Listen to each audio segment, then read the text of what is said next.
Hi, everybody. Welcome to The Batter, a podcast about how brands, business owners, and entrepreneurs rise. I'm your host, Jill Miller of Vera Creative, a small marketing firm in the Chicagoland area, where I'm also a part-time instructor of an advertising course at St. Xavier University. Join me as I hang out and talk to people who know all about the ingredients to success and the recipes for disaster. Hey everybody, welcome back to another episode of The Batter. Today my guest is Roy Worley of Roy Worley Voiceover. Roy, that's a tongue twister. I can barely even get it out, but thank you for being on the show today. Well, I'm happy to be here, and that's not the half of it. Roy is not even my first name. Try this one on. Roy Worley. That's a tongue twister. Worley, yeah, I know. It's a warm-up exercise for me. Yeah. That's funny. I told my mom I had to go wet my whistle and do my voice exercises because I had a podcast to record today, but I don't do any of that. I don't really have voice exercises. So tell me a little bit about your business, how you got started, how long you've been in business, the overview. Yeah, about 10 years ago, I found myself just in need to make a change. For a short time. I was a pastor at the time and just felt like I needed to make a change at that time. I'm back in pastoring part-time, small church in the Chicago area, but I needed something to pay the bills. And so ever since my voice changed when I was around, 3 years old, people said, you've got a voice for radio. And I said, yeah, I got a face to match too, but let's see if we can make some money out of that. So I started poking around on the internet. I didn't even know what it was called.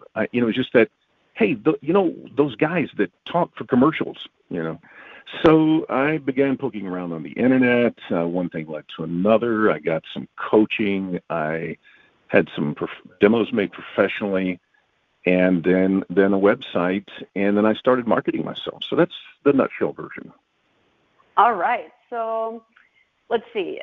I was going to ask you if you had to be told that you had a voice or if you always kind of knew it. But it sounds like that people really were encouraging that. Yeah. I've been in public speaking for a long time, as a preacher. But here's the other thing. It's kind of ironic. When I felt like that God wanted me to be a preacher, I was 19 years old in college, and guess what? I was majoring in radio, TV, and film. And it never occurred to me as a 19-year-old dunce, not that everybody is a dunce at 19, but I was, that could be used in a preaching ministry type thing. And so now here I am all those years later, involved in at least one spoke of the broadcasting wheel, and that's commercial work and many other things. That's great. And then you said you hired a coach. And so a lot of times when I talk to business owners, one thing we kind of all agree on is that an ingredient to success is really a mentor or a coach. So tell me a little bit about that experience. Yeah. You know what? It is indispensable in this business. A lot of voice talent, or voiceover artists, as we're called, have come out of an acting background. I did not. I just came out of a public speaking background. And I thought, I can do this. And then I started listening. Now I listen back to things I did, 8, 9, 10 years ago, and it's just terribly embarrassing. I needed some coaching to teach me how to interpret copy for television and radio commercials. I needed a coach to tell me. I'm currently working with a coach for audiobooks. I've done a number of audiobook narrations, and thought I had that down until I started getting coaching from him, and I realized just how much I didn't know, and have learned quite a bit in the past 6 months from this gentleman.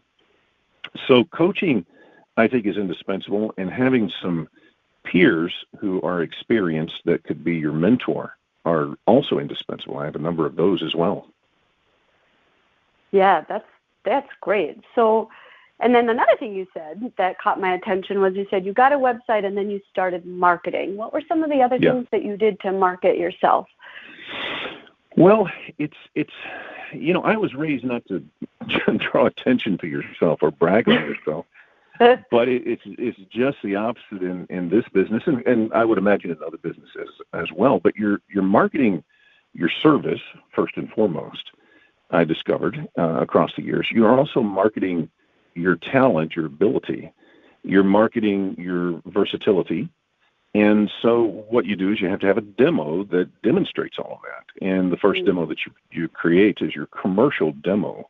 And there's one on my website that, I did some stuff, demo for Firestone tires, for trucks, for different things that would match my voice, and put it up there.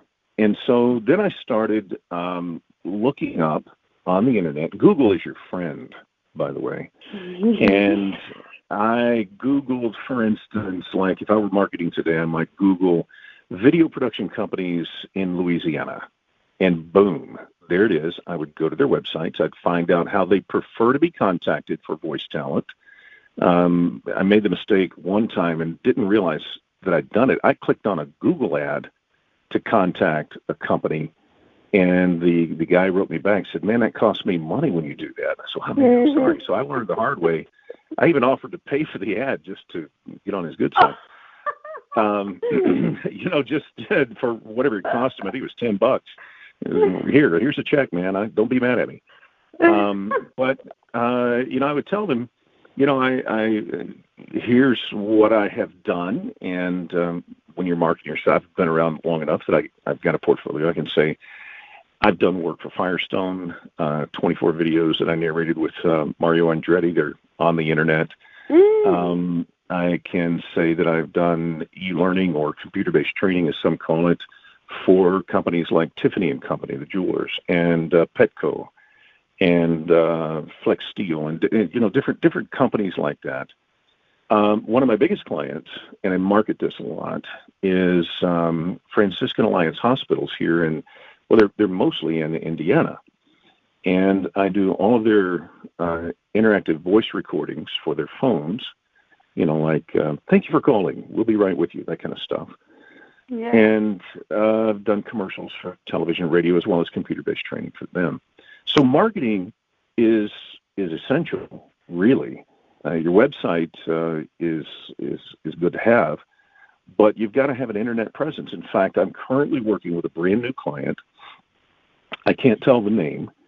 It's an ongoing project, but it's an international company. They found me on the internet, contacted me with an email of introduction, complete with links to their webpage to show that they were legit. And it's a first for me because I am doing the voice for a computer-generated image, a guy that looks a whole lot better than I do. So, it's really fun to do that because they have kiosks for their products. And if you go to the kiosk and you have a question, this image comes up, full figure, head to toe, describing what they can do for you. So that's ongoing. I just started that about 2 weeks ago, and I was found on the internet. You've got to have an internet presence. Oh, wow. Okay, so there's so much in there I want to go over. One thing you kind of breezed through, but I think it's important. You said, match my voice. So would that mean that there would be people that might contact you that have a brand or a product that you might say, like, no, because your voice, it's not the right voice for the right brand, you know what I'm saying? It really works the other way around. People will listen to the demo of a voice actor and say, no, oh yeah, that guy's voice matches. We want to do, for instance, a pickup truck commercial, and I've got a voice I think can do that. And I also have a smoother type take that's been used for on-hold messaging and different things. So you have to show in your demo your range. Yeah. And when they listen, I've actually had clients say, "Hey, we liked the way you sounded on the third example on your commercial demo. That's what we want you to sound like on this gig." So it's really the voice seeker. Yeah, like they basically qualify themselves as a candidate for you, or a client for you. Yeah, client, yeah. And so, like this latest client that I mentioned contacted me and said, "We've listened to a lot of voices. We think you could be the perfect voice for us." And so they sent me some copy, and I read it, and I was competing with other people. who had a similar type voice, and I won the audition. I won the gig. So, yeah. But again, it comes back from having an internet presence for people who I didn't even market to. Right. So where do you think your profession is going to go? I can imagine only up, and there would be more of a need for this type of service just based on technology and the introduction of new technology. And like you said, this is for a kiosk. It's pretty advanced. That's pretty advanced. And I would think like 20 years ago, you probably never would have thought, or 10 years ago, you never would have thought this was a possibility. No, it's unbelievable. I did a session this morning for a client in Germany, and they contacted me through a platform in the internet called SessionLink. And while I was talking into my microphone here in the booth in Illinois, they were recording on the other side of the planet in Germany. And it was an e-script. It was for some medical, a company that related to the medical field and providing some AI that helps to interpret a patient's history and things like that. Mm-hmm. And the fun part about this particular job was that I was actually, the German video would play, and once the speaker started speaking, I would read the copy in English. And it was somebody from the future talking about all the good they did in 2020. So it's kind of cool. That's really cool. Yeah. So the podcast, we like to talk about recipes for disaster. Do you have any stories or instances of something that didn't go well, or even like a marketing story? Well, this I'm not going to mention the title of the audiobook, but it was one of the first ones that I did, and it was a nonfiction biography. And I didn't do my research. I was green. I had no coaching, and I didn't know that you could find Merriam-Webster dictionary online for pronunciations and other platforms like Forvo.com and so on. And so I guessed at a pronunciation of a geographical location. Some people left some interesting reviews on Audible.com over that one error. And so I learned the hard way, never assume. Look up everything. Yeah. So research actually is something that maybe and I think that might surprise people to hear that in that profession. So I teach at a university, and one of the things I have to teach students is research, and their skills are kind of lacking, I'm not going to lie, but they're still undergraduate students. But right. I think especially because we have Google now, that we're getting farther and farther away from critical thinking as it results to research. Yeah, I agree. Yeah, so that I guess comes as a surprise to me too. I didn't think that research would be something that would tie into your profession and your industry, but I'm glad it does, because I'm kind of a research nerd. I enjoy it. One other quick one. I was in the city in Chicago. I was having my current demo made. And the gentleman that recorded it and gave me a little coaching is a fellow that's been in the business as an audio engineer for years. I mean, he's worked with some huge, huge names in the industry. And so he was coaching us. There were 2 or 3 of us in the room, and he was talking about how, he's got his back to the clients as they're listening to different auditions, for instance, for a particular commercial. And this one person had sent an audition, and when she read the tagline, and this is an existing client you see on television all the time, she read it in a different way than the regular tagline is read by the big Hollywood star who normally does it. And they said nope, and one of the clients looked at the other and said, all she had to do was go to YouTube and look up our commercials.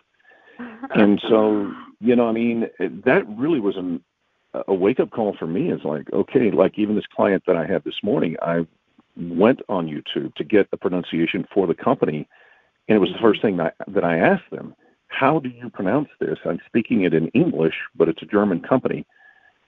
And they said, well, give us 2 or 3 pronunciations, and we'll pick the one we think is best. Which is not normally how it's done. No. Yeah. they were a little flexible there. That's kind of nice. But you're right. Their research is so critical. Yeah, it really truly is. So talk to me about your studio then. When you are recording, I know for this latest project, they recorded in Germany, like you said, but on a typical project, are you at home or are you in an office outside your home? The vast majority of the time, I am in my basement. I have a studio where I built a room. All my girls are grown and gone and married, and I just took a piece of the basement that I had made a den for them, so when they had sleepovers, I could just throw them in the basement, shut the door, and throw popcorn at them, down the stairs. And so I just closed off a place, and I insulated the walls for sound. Then I built a booth within the room, and I'm sitting in that booth now because it's the quietest place in my house. One of my daughters and her 2 children are living with us now, and so they're teenagers, and they don't tiptoe, they stomp. And that's okay, it's fine. I've got my little hideout here.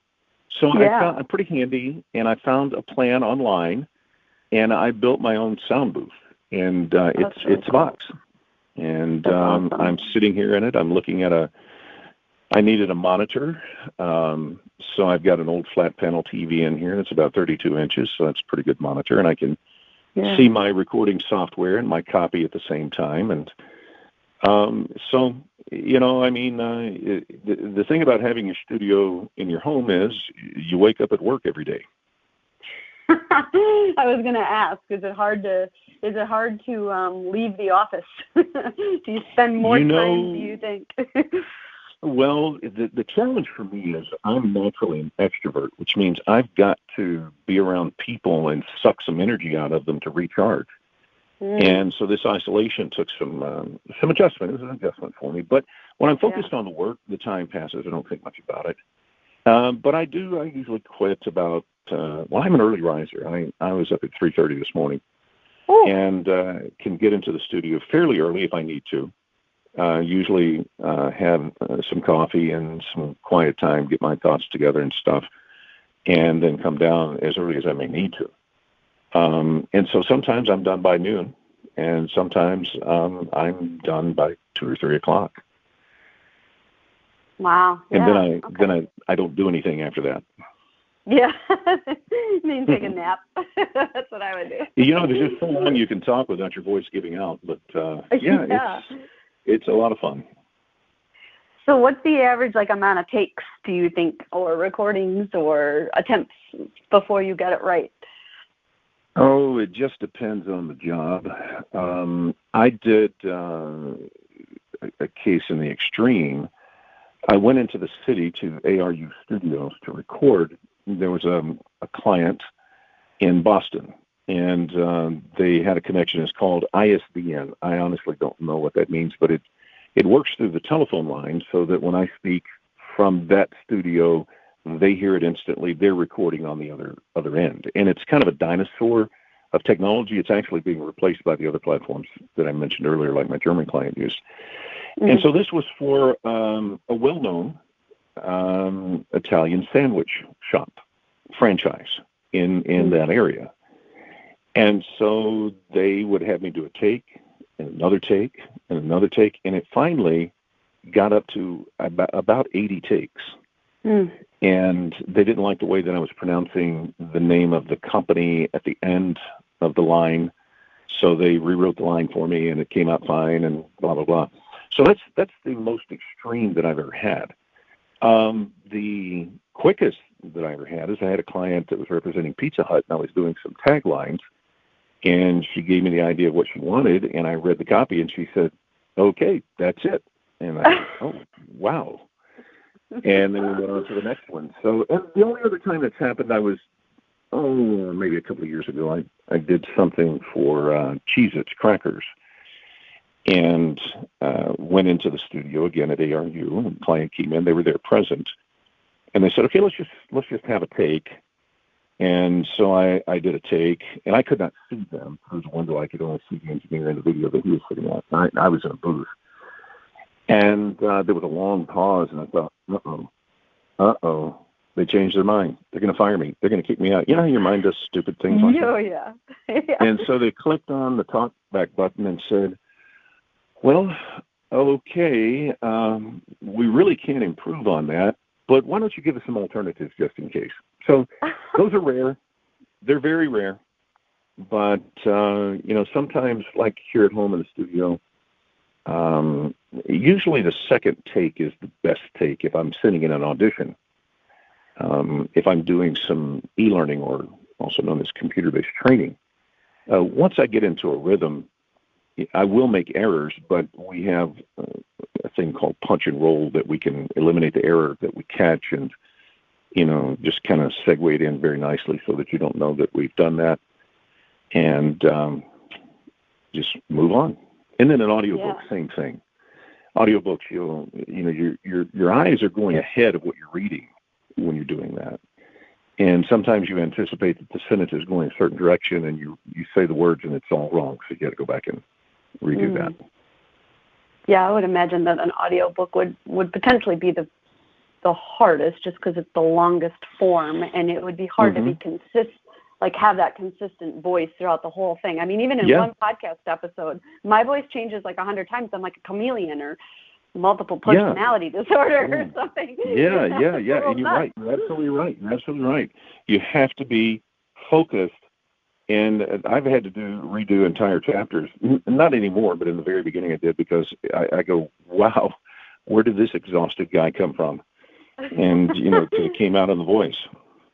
Yeah, I think that's another thing that people underestimate in a lot of professions, is just how mentally taxing something like that can be. Yeah. Exactly right, yeah. Another thing I wanted to talk about is, I think when people start marketing their business, they realize, wow, really I'm putting myself out there, and it feels kind of vulnerable. Talk to me about that. Really and truly, for me, I feel like that I am my brand in the voiceover industry. I mean, you're the expert in marketing. Yep. I think I found that true when I used to have a company called Hungry Dog Video, which is, I think, how we met originally, you and I. But we found out that, for instance, my mechanic, we did some work for him. He's here in town where we live. And we started interviewing him to find out, what his brand was. And we noticed that people would drive by 3 other car repair places to get to him. And he had bought a building because his business had grown. And it was a corner place in a light industrial area. And I drive up and I saw all these ambulances there to be repaired or tuned up, all these cars parked around. He had to add on a parking lot because his business was so good. And his brand is his service. And so we really played that up in a video that we created for him. So with me, when I'm marketing myself, I try to tell people, the first thing they want to know about is your voice. So this coach that I mentioned that's helping me with audiobooks helped me to come up with the 3 distinctive words for my tagline, which is Roy Worley Voiceover, rich, distinctive, memorable, like your favorite cup of coffee. And so that hopefully will help etch my name into their minds, as well as give them enough curiosity to click on the link to my website and go listen to the different demos there. And then you do have to market yourself in terms of your service. One of the biggest complaints in the voiceover industry where voice talent are concerned is not delivering on time. And the other thing is you have to have a quality studio. If you've got demos on your website, by golly, you better be able to reproduce that sound when they hire you. And there have been people that freeze up on the job and lose the job, because they weren't prepared. Yeah, I think that's another thing I try to drive home with my students is deadlines. So I have their assignments due down to the minute. You have to give me, because especially in marketing and in advertising, you can't miss deadlines, and the deadlines are usually pretty tight to begin with. I don't know if you experience, but I definitely get it where clients call me and they're like, I want results and I want them yesterday.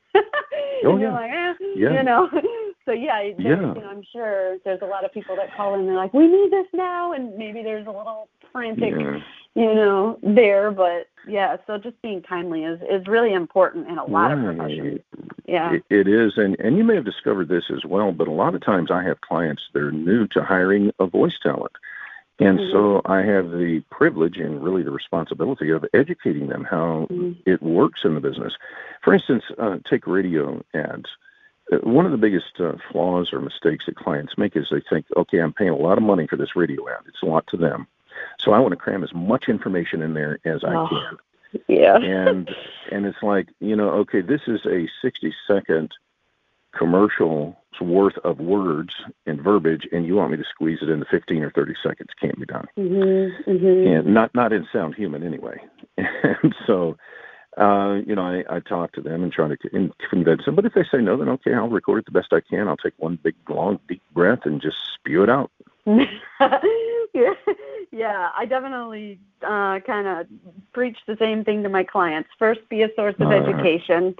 Second, in your marketing messages, simplify. Less is more. Oh, it is. It is. Less is definitely more. Think about Apple. I mean, right. Think about it. Apple. Yep. Yeah, great example. Roy, tell me who's your favorite voice? Who is my favorite voice? Oh, wow. Well, there's a number of them. One of the female talents that I've grown to admire is a young woman named Jodie Kringle. She's up in Canada, and she's done a lot of national television ads. She's good. My buddy up in Michigan by the name of Anthony Getty, he's good. He's just been in the business for a long time, very successful, one of the greatest, most down-to-earth people you'll ever know. But when I listen to somebody in the baritone range, I think of actors like Ving Rhames, who does the Arby's commercials, we have the beef, And James Earl Jones, who I've not heard lately, was one of my favorite back in the day. Yeah. And there was a guy named Don LaFontaine, who was the godfather of movie trailers. He was a guy that said, in a world where things are falling apart, and just this deep, really just well-known. He was doing most of the movie trailers when he was still with us. And he and about 3 other guys. So those are people. There are a lot of young guys that are up and coming that are, whose names I don't necessarily recognize. But it's kind of funny because we DVR a lot of shows. And my wife, if she's got the remote, which she does most of the time, she wants to zip through the commercials. And I'll say, whoa, wait, I got to hear that guy. Because this is research. It's interesting. Sorry. Go ahead. No, that's okay. Go ahead. No, I was just going to say, I say the same thing again to my students. I'm like, you're never going to look at advertising the same after I teach you about it. After I teach you about targeting. And yeah. Yeah. Well, it's just like in my business. There is no one-size-fits-all voice, right? Yeah. Sometimes they'll, if somebody sends me an audition, like I have a couple of talent agents, and they know my voice, and they'll send me auditions they think fit. But occasionally I'll get something that says, we want a youthful sound, and I'm going, are you kidding me? You sent that to me? And I'm not going to tell you how old I am, but the point of it is that. That doesn't happen that often if you've got a good agent that will send. But I'm thinking, again, this is where one of my coaches said, he said, maybe your agent has heard something in your voice signature that they think would make you a good fit for this, and go ahead and audition for it. Right. So, yeah. So do you turn down many auditions? A few, not many, just a few across the years. Yeah. Yeah. It'd be more for political reasons. Hard? What was Is it hard to turn it down? No. For instance, when somebody offers me an audition for an audiobook, I generally say, okay, look, here's my comfort zone. where so-called adult language and stuff is concerned. If you still think I'm a good fit, I'd be happy to audition for you. And so more along those lines, that I just, hopefully graciously, and thank them and say I appreciate being considered, but I just wouldn't be comfortable. And so, I mean, here's the thing. In life, you got to draw a line where you say, I'm not going to cross it, whatever that line is. Because once you cross it, then you compromise everything.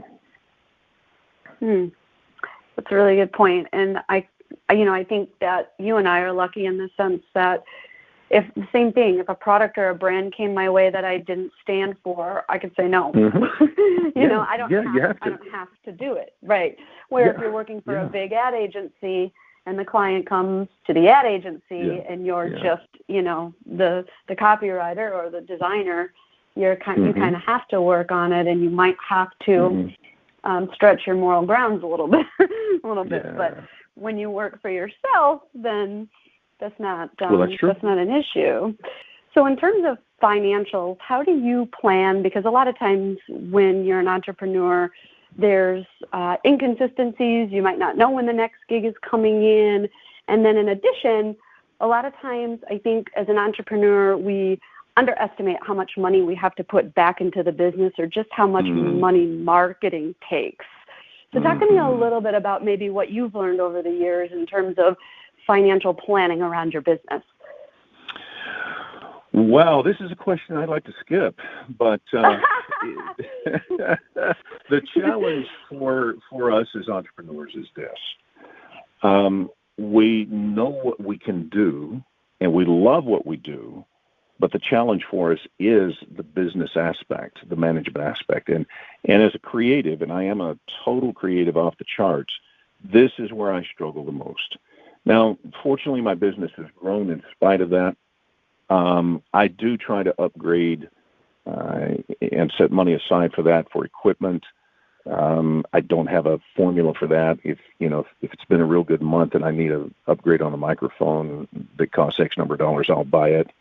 I'm not telling you people how to do this. I'm telling you this is what I've done, and I certainly could use some improvement. But one of the things I also do is I spend money on coaching, at least a couple of coaches a year, and it's really helped my business to help me to fine-tune my abilities, my talents. And so whatever your entrepreneurs out there are doing, you go back to that research and you find somebody who is a successful mentor or coach in the business, and I pay good money every year for this, and it's helping me to increase. Now, in terms of marketing, I spend very little money on marketing. Now, I just upgraded or updated the new logo that I mentioned earlier, and paid a graphic artist here in the area that I highly recommend. She's a wonderful person. And the next thing I've got to do is upgrade my webpage. My webpage is 10 years old. It's outdated, and it doesn't have my current logo, so I've got to spend money on that. And that's not cheap, but it's crucial. Right. If somebody comes to your tired old website, and I'm really saying this out loud so I'll hear it and do something about it, and it seems tired and old, then they think, well, you're not serious about your business. That's just the way people think. And I'll give you another instance.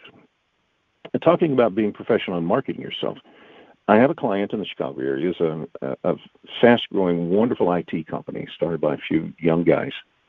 And he asked me if I would do some on-hold messaging.